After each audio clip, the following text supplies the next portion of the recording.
and I'm in the studio today. We're busy down here. We got HCTV we're shooting for tomorrow. We working on Stew of the Month videos. We got all kind of stuff going on here.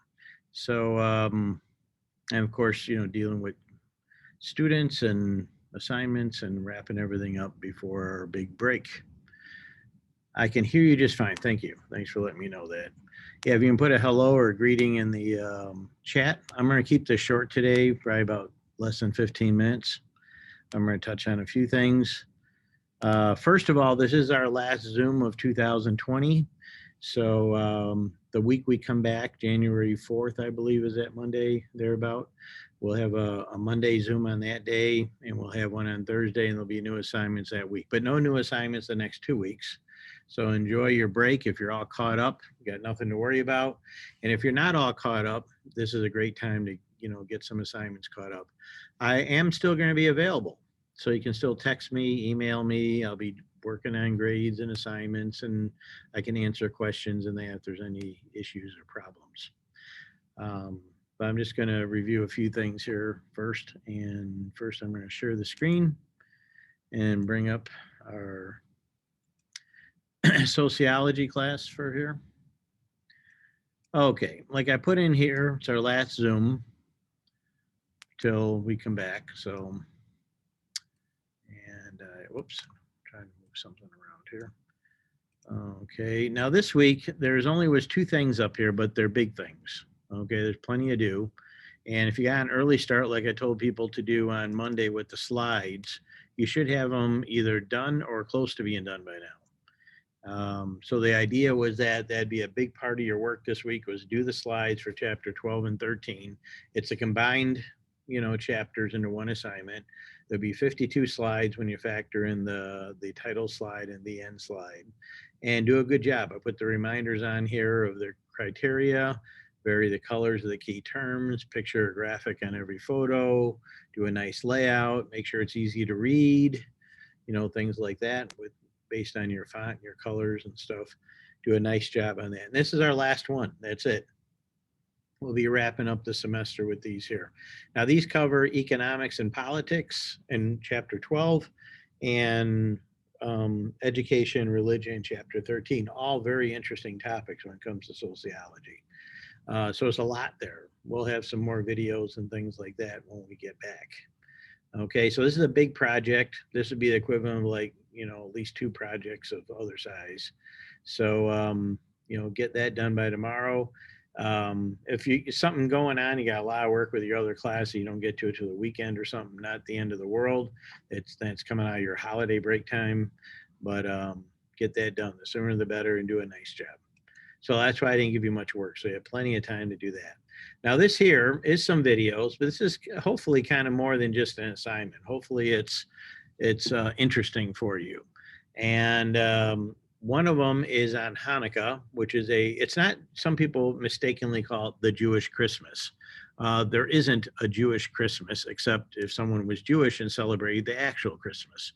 And by the way, I have Jewish friends who do, and they don't do it for religious reasons. They do it for, just like a lot of people celebrate Christmas, whether they're Christian or not. And I do have, actually, but now I think about it, I do have a couple of Jewish friends who actually do believe in Jesus as the Jewish Messiah. And one of them named Paul Gold, he grew up in New York City, and he calls himself a Messianic Jew.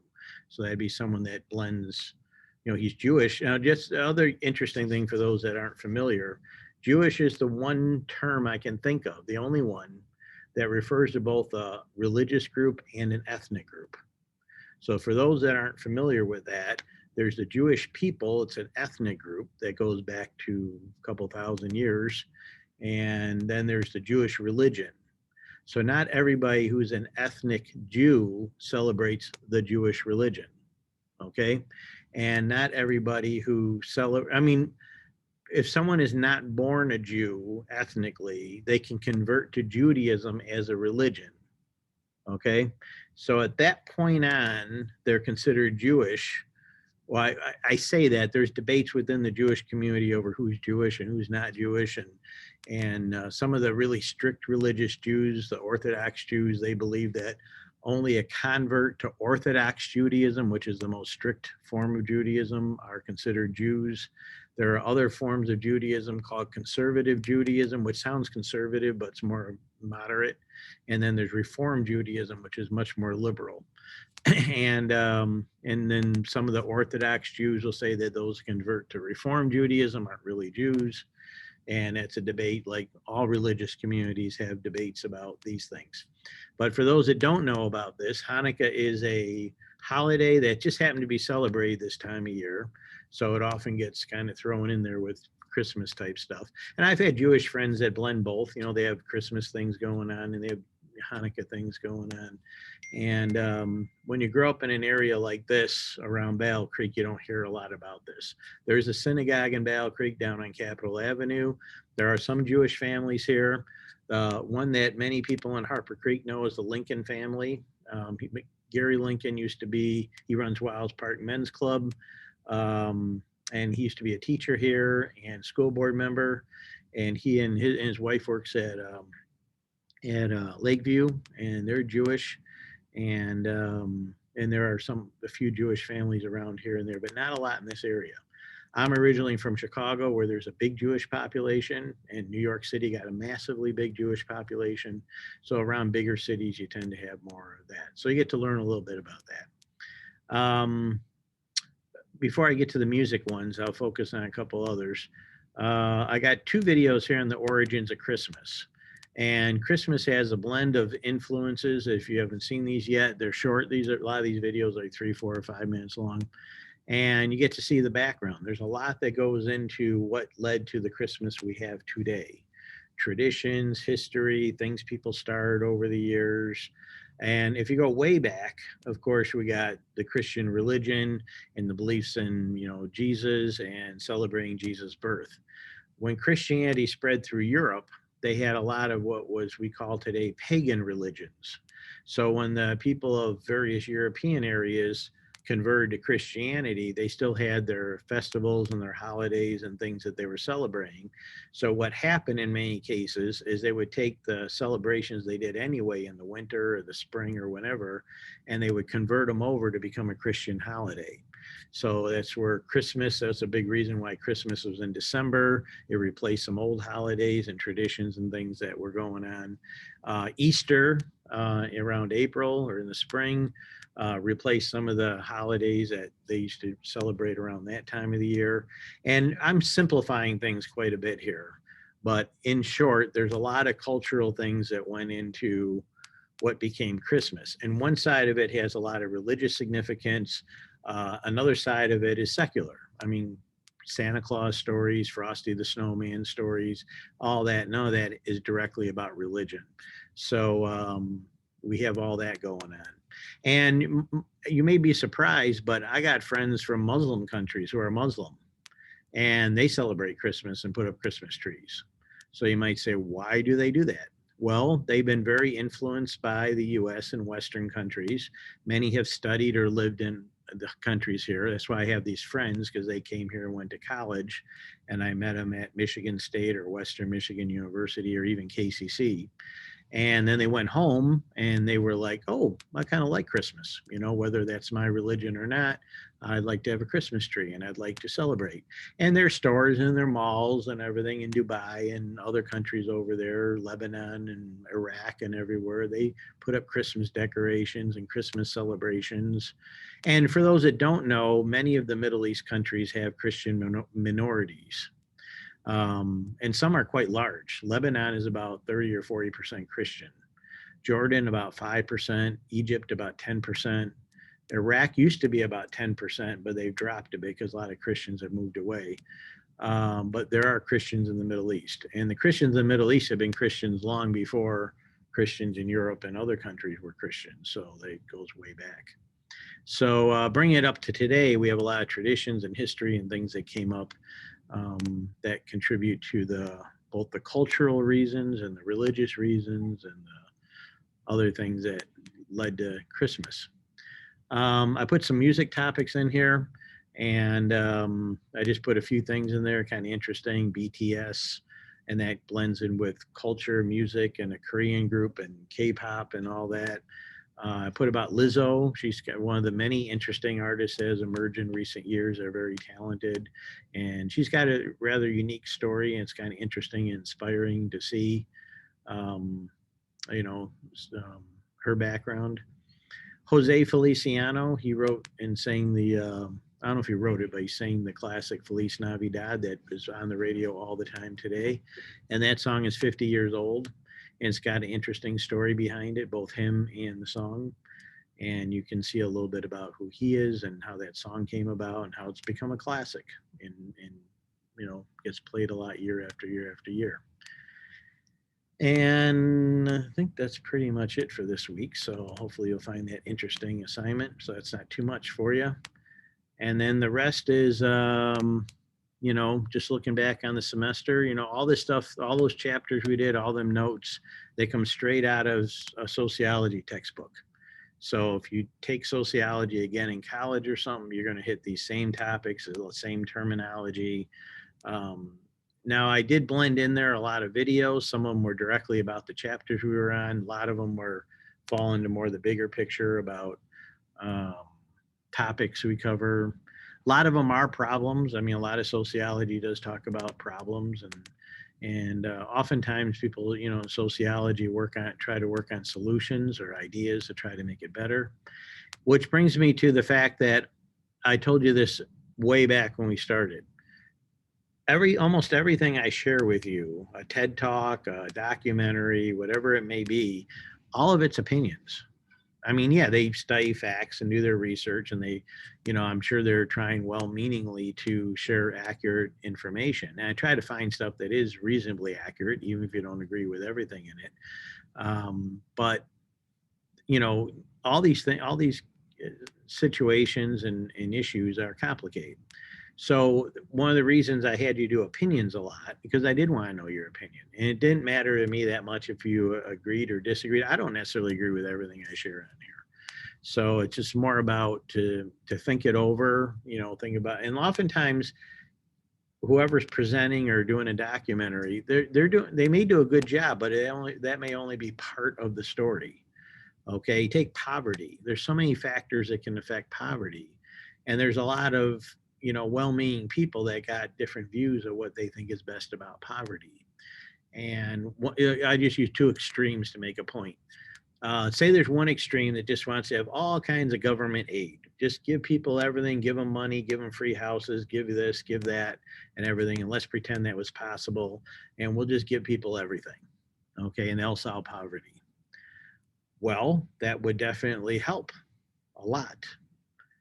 But the other side would argue you have all these people that just get dependent on the system. They don't try to get out of it. Maybe they don't want to work and contribute to society. Maybe if they got bad habits, they'll continue their bad habits. There's no incentive for them to change. In the long run, they could drag down our economy and things like that. And those are all valid concerns and valid arguments and valid, whatever. Kind of use another extreme. Another extreme would say the issue is solely about change the culture, that change the whatever that's going on in the impoverished communities or families, and have them change the way they do things and the way they think and the way they, put education first and work hard and, save your money and stay away from drugs and alcohol and all those things that bring people down, and don't have more kids than you can afford, and the list goes on and on. And all those things are valid criticisms and concerns. I'm not saying they're not. And I think a lot of people are somewhere in the middle. They're like, okay, yeah, we need support, we need aid, we need to help people at least get up on their feet. And then once we get them on their feet, then we can focus on get education, get job skills, work hard, stay away from bad habits or bad choices. And I think, a lot of it would be kind of both. I think and that's not easy to do. And a lot of attempts have been made, various policies and programs and that, and some have had some success and some obviously have not. We looked at some of the criminal justice system and some of those issues. We looked at some good news. They're making a lot of progress on worldwide poverty and people starving and all that. as far as trying to get food and vaccines and economic development and so forth. So there's good news going on, a lot of good news going on at the same time. So that's, sociology. It's learning about people and about groups and culture, and it blends in history and politics and economics and psychology and all these various areas, and it overlaps with some of these areas. So if you go on to college and you take a sociology class, which I highly recommend you do, no matter what you go into, I think it's really useful information to know. And if you go on to take related classes like sociology or political science or economics or history, it's going to overlap with a lot of the things that we talk about. So that's kind of where we're at. And, my goal this semester was to keep things pretty practical and pretty straightforward. And in my view, these are interesting topics. You may not always agree. And when we come back after the break, we're just going to wrap up some videos and some assignments, mostly related to chapter 12 and 13, because there's a lot there to cover with religion and education and politics and economics. We will have a test on 12 and 13. That's going to be basically our final, but we're not really having a final exam that covers the whole semester or anything like that. We'll just do a 12 and 13 test and call it even. So it's just going to be, we'll wrap up the semester with a test, and it's not going to be like 20% of your grade or anything like a traditional final would have been. We're not doing that. And that's going to be pretty much it. So if you're all caught up or get caught up by tomorrow, then enjoy your 2 weeks off and whatever you're going to do for your holidays and stuff. And we'll be back in January.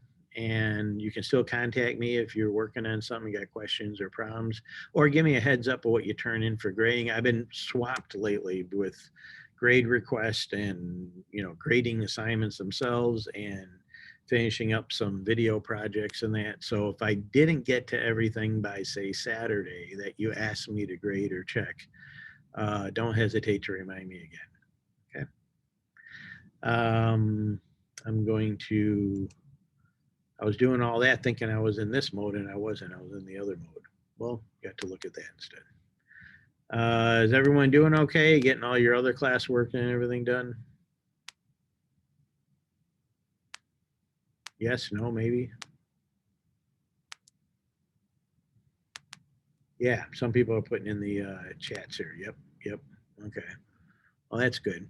Well, I'm here in the studio. I'm going to wrap up. I'm going to be here working on, we got stuff going with HCTV. One of the things we got going that relates a little bit to sociology is we're going to have a segment and interviews with 4 of our exchange students. We have 8 exchange students. So our goal is to put 4 of them on this week and cover 4 of them sometime in January. So you get to see a little bit who some of our exchange students are. But I appreciate the 4 of you that joined us today live. I am recording this, so I'll share it with those that can't be here live or whatever. And I hope all of you have a great Christmas or Hanukkah or whatever it is you celebrate, Kwanzaa's, holiday breaks, Festivus. Festivus, by the way, is a joke. It came from a Seinfeld episode, if you ever see that. And Happy New Year. I think we're all ready for 2021. And I got an email. Teachers are high on the list for getting a vaccine, and I should be able to get a vaccine in January sometime. So, and hopefully everyone else that wants one gets one soon too. So either way, take care. Thank you. Merry Christmas to you. Take care, Brooklyn and Kayla. And bye, Rio. Yep. Thank you. Take care. Have a good holiday. Thank you very much. You too. Take care.